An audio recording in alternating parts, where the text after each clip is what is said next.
Hi everyone, welcome to the video. We are going to solve reverse level order traversal.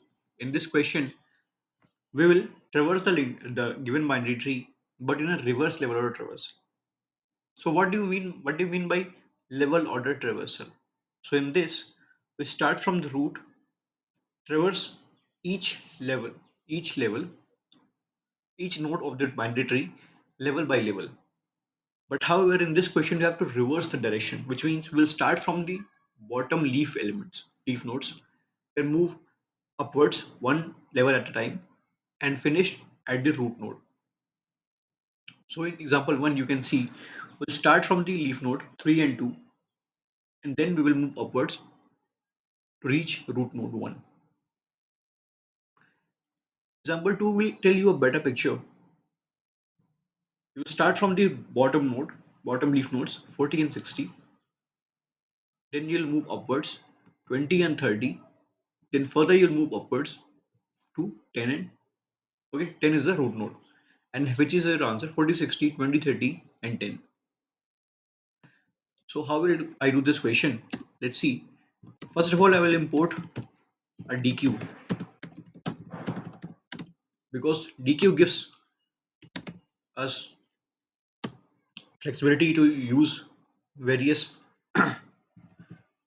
operations which are not possible in normal queue. Okay. So first of all, I'll create a queue. Queue result is a queue to return the answer.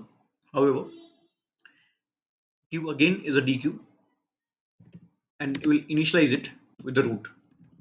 We will initialize it with the root, and whatever we get, whatever we are getting, we will append the element in the leftward side at the end of the side.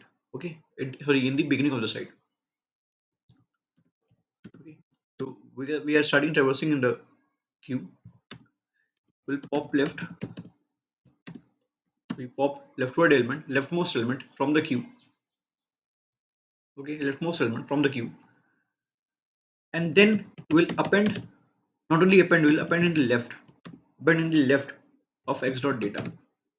Okay, we'll append this data of the node x in the result, but we appended in the left.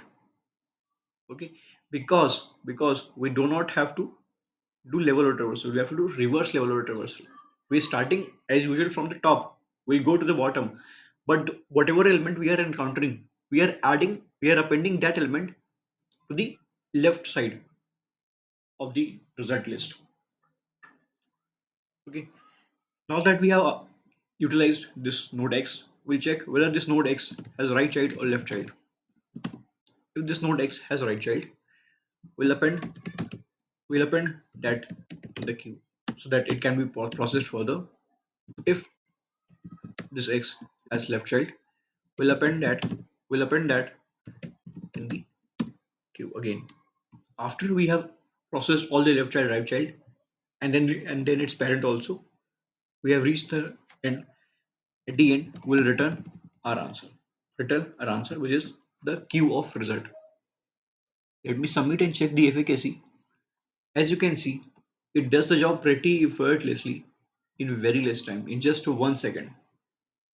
That is the power of queue. So I hope you enjoyed it and learned a beautiful concept. Thank you. Have a nice day.